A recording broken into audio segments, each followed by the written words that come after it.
Welcome, class of 2025, to Stillwater Area High School. We are excited to have you with us. The mission of Stillwater Area Public Schools, in partnership with students, family, and community, is to develop curious individuals who are active and engaged leaders in an ever-changing world by challenging all students as they travel along their personalized learning pathways. So we want to say that we're glad you're here, we're excited to work with you, and we hope you have an excellent transition to Stillwater Area High School. For today, we are going to try to get you some information regarding course requests for next school year. So your essential question is, what factors do I have to consider in order to register for classes at Stillwater Area High School? Your learning objective is that you would be able to identify 2 factors that will help you successfully register for classes next school year. Speaking of next year, there are going to be over 2,000 students, more closer to that 2,700 number, at Stillwater Area High School. We are anticipating over 650 of you, 9th graders, coming to our high school next year. That all being said, you are the one that gets to decide what your high school experience is like. And we're just one of the people that's here to help you. On that last slide, you noticed how many students are here at the high school. I know it seems like a lot, but we do our best to make the school feel smaller. One way that we do that is to divide students into pony centers. Pony centers have counselors, assistant principals, and other support staff to assist you throughout high school. Anytime you have a question, a concern, anything, and you're not quite sure where to turn, who to ask, please visit your pony center staff. We got you. The easiest way right now for you to connect with us is to email us. You can visit the high school's website for our contact information. And I know you all wanted to see our lovely faces, so here are your 8 high school counselors. Speaking of your high school counselors, we do a lot more than just your schedule. We connect with students individually, and sometimes in small groups to cover a wide range of topics, from crisis response services, student planning, mental health, and much more. Our goal as educators is to get you prepared for life after high school, which can include attending college, enlisting in the military, or jumping right into the workforce after high school. Our graduation requirements will prepare you for each of these paths when you successfully meet our graduation requirements. We encourage you, while in high school, to explore interest areas in a variety of classes and subjects so that as you get older, you get a clearer picture of the path you want to take after high school. You may have already worked on your 6-year plan, and that would be an excellent tool to use when you register for classes. Speaking of graduation requirements, in order to earn a Stillwater Area High School diploma, you will need to satisfy certain requirements in a few different subject areas throughout high school. We operate on a semester schedule with 6 classes each semester. So you have 1 semester, and then 2nd semester, and you take 6 classes in each of those semesters. So if you did the math really quick, and you said, hey, I have 6 classes for semester 1, and I have 6 classes for semester 2, you might have gotten to 12 total credits. And that's how many credits you can typically earn in a school year. Now, this picture is a kind of a big picture snapshot of what those requirements are, as well as the subject areas in which you need to meet. Over the next couple slides, we're going to dig into specifics of this big picture requirement, though. The first one is English. You are required to take 4 years of English at the high school. Now, you have some options on which classes those are, especially as you get into the later grades. But at least for 9th grade, the big question that you need to answer for yourself is, do I want to take English 9? Or would I like a little bit of a challenge? Or do I enjoy English and like it? Maybe I want to go for the enriched English 9. So when you're thinking about factors for next school year, and what types of things you should consider when you make class choices. One of them might be, do I like this class? Do I want a challenge? Those might be some factors. So for next year, when you're thinking about English, you have 2 choices to make. English 9 or English 9 Enriched. And here is a pathway of what English classes you can take each year. Just like English, you'll notice that social studies you need to take 4 years as well. So in 9th grade, you can make the choice between global studies or AP human geography, which is a much more rigorous course than global studies, and you have the opportunity to maybe earn some college credit depending on how well you do in AP human geography. So again, a factor to consider is, do I want a challenge? Do I like this course? And when you go to make selections for social studies, you'll choose between either global studies or AP human geography.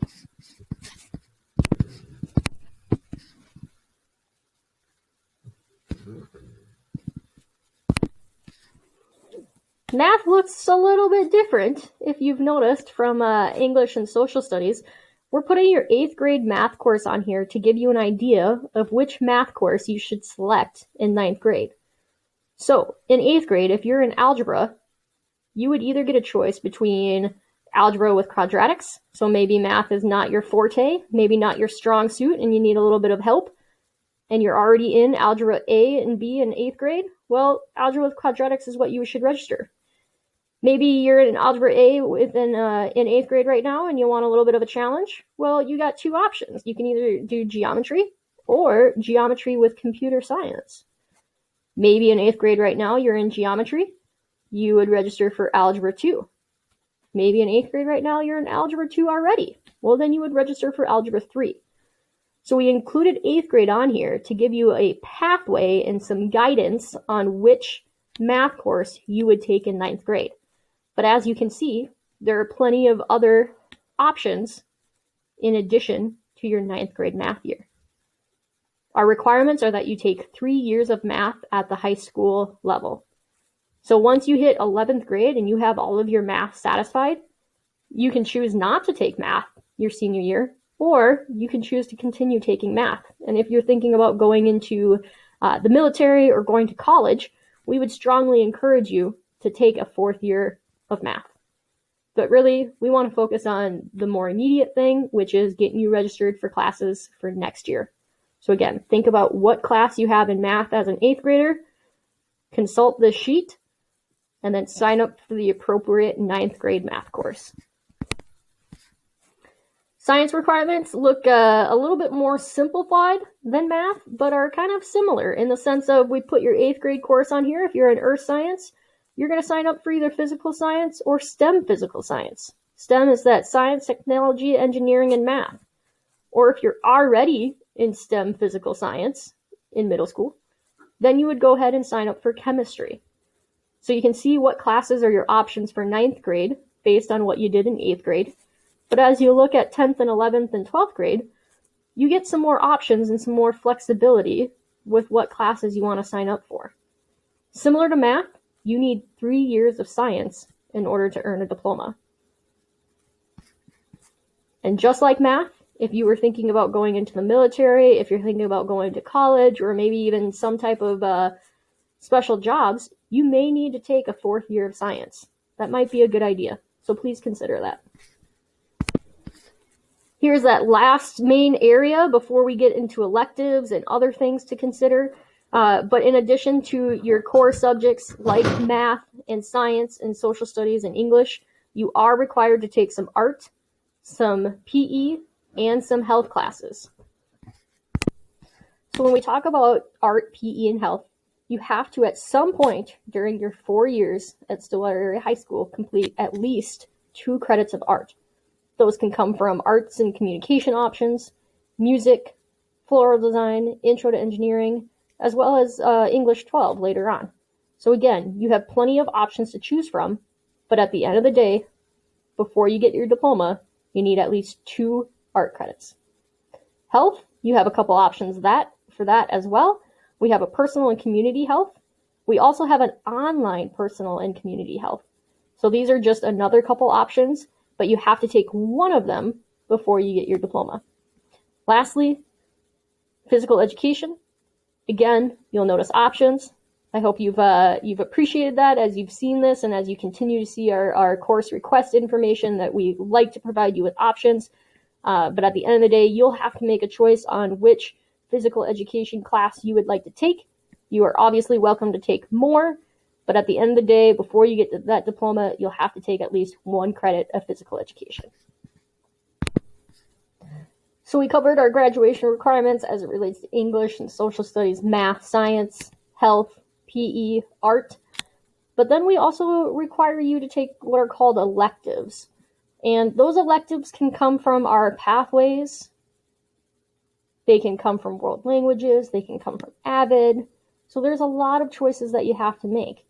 This pathways is our way of showing you some classes that you can take that align with specific fields, right? So when you click on arts and communication on our website, you're going to be shown a bunch of classes that you can take in those 2 categories.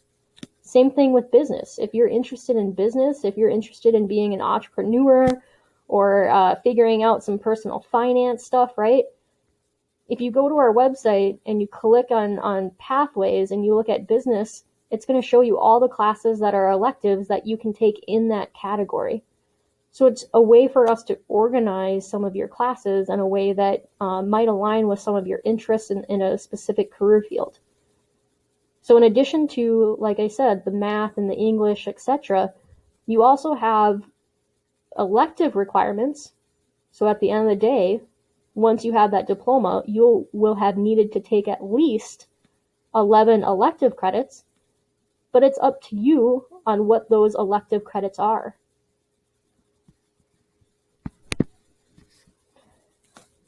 We've talked about a lot of different factors today, right, in terms of what you need to be considering when it comes to choosing classes for next school year.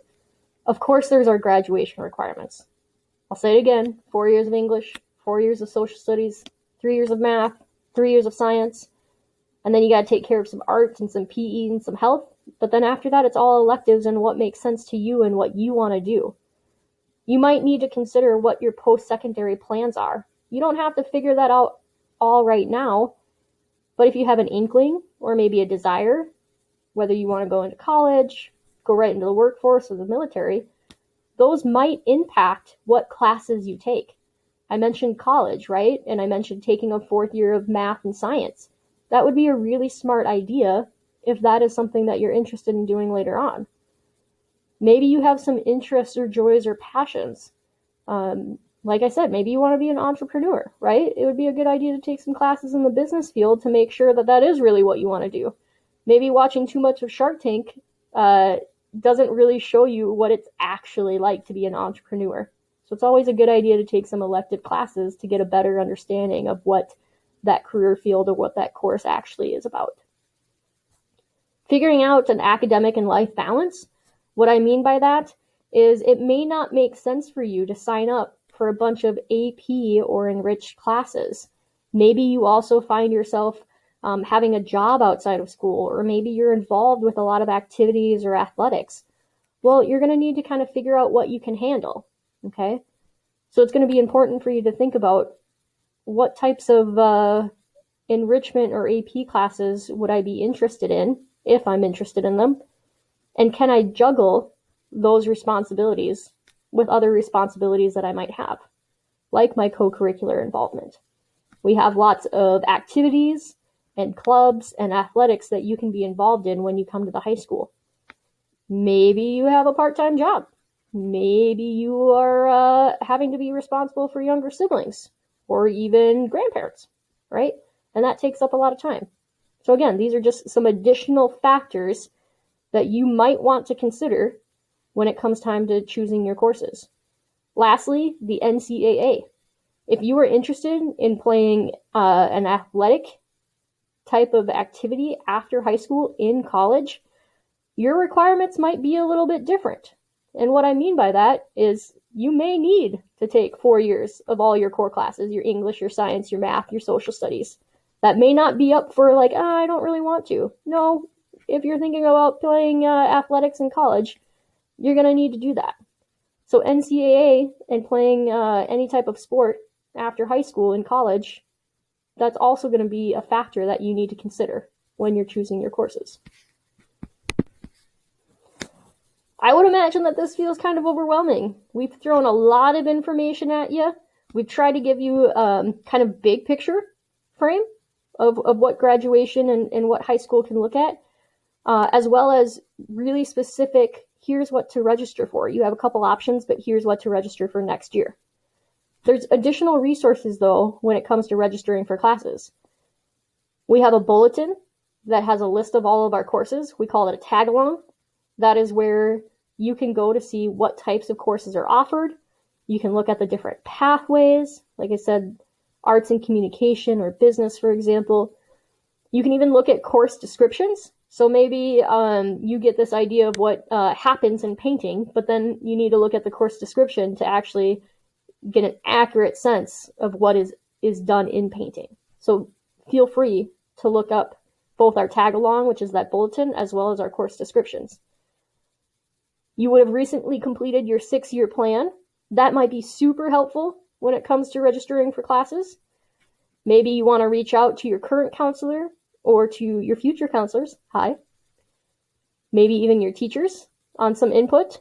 Or like I said, consulting with the NCAA about approved classes. But all just some additional resources for you to kind of look at, ask us questions, refer to, that kind of thing.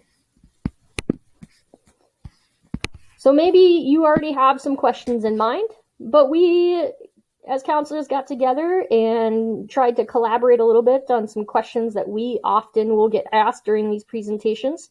If you have other questions that you're thinking of right now, please take some time to, whether you have a piece of paper next to you and jot those down, or whether you want to open up a Google Doc and start writing those questions out. Feel free to be thinking about those and coming up with some questions for us, because there is going to be time once we're done here for us to answer those. But these are some common questions that we get asked. One of them is, can I sign up for 1 semester of global studies and 1 semester of AP human geography? If you remember me saying for social studies, you have 2 options, global studies or AP human geography. You need to sign up for a year-long class of one of those. So either you need to make a commitment to a year-long of global studies, or you need to make a commitment to a year-long of AP human geography. We typically don't switch you out or have you sign up for just 1 semester of each. It has to be a year-long of one of those courses. You saw that you had some options for health and for PE. Typically, how our day is set up is we have those 6 classes during the day that you were attending for semester 1, and then another 6 classes that you take for semester 2. One of those options that you get, though, is an online health or online PE class. And that means that maybe you wanted to take a music class, a Spanish class, your gen eds, and you just don't have room in periods 1 through 6 for health or PE. There is a online option for those on PowerSchool.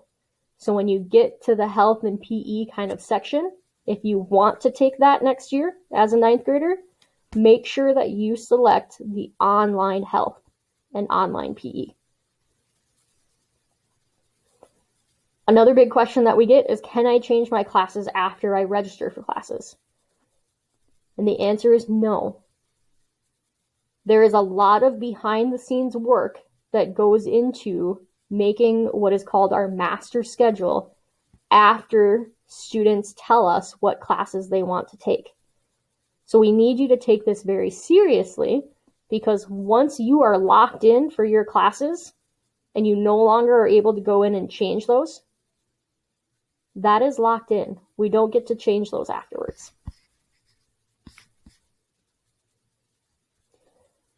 If we get this question quite a bit, what if I want to take a certain class with my friend or with a certain teacher?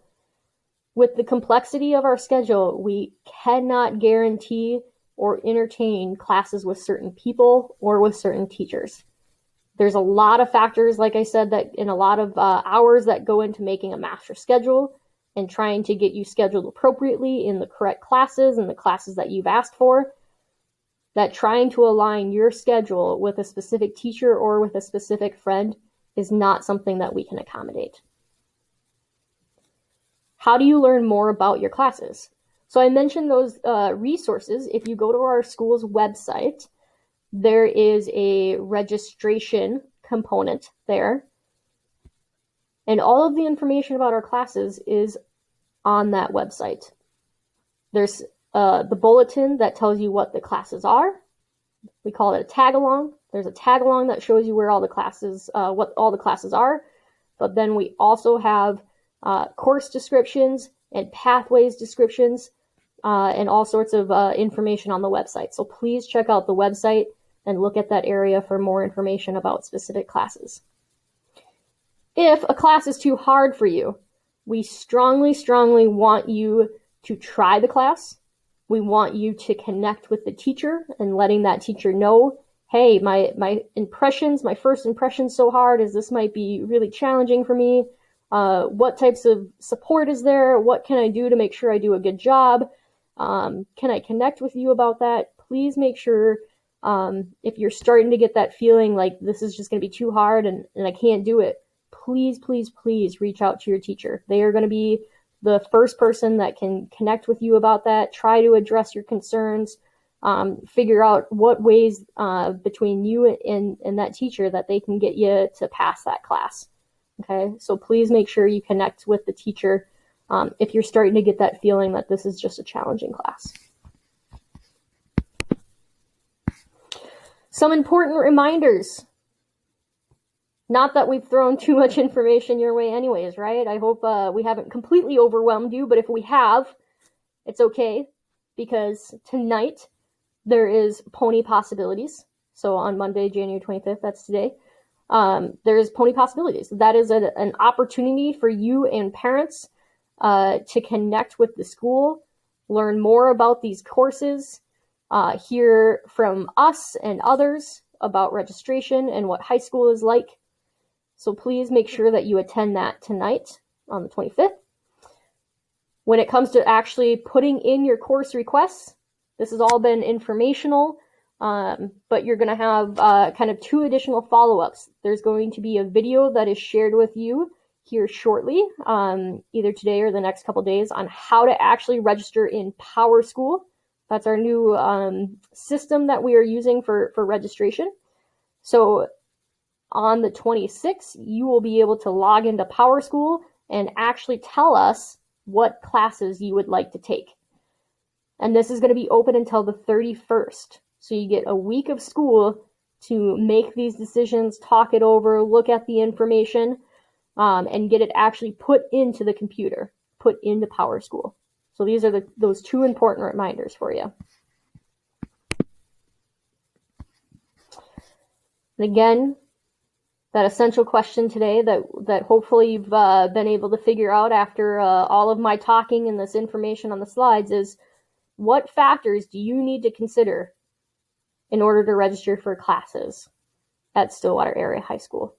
I want you to be able to think about, what are 2 factors? Is it that I want to go to college and I need to make sure that I'm taking some challenging classes? Is it, I'm super involved in sports and I need to make sure that I have time to get my homework taken care of, plus be diligent about my other responsibilities? Just 2 examples. But what factors do you as an individual need to consider when it comes time to making decisions for your classes? We hope that you have found this helpful.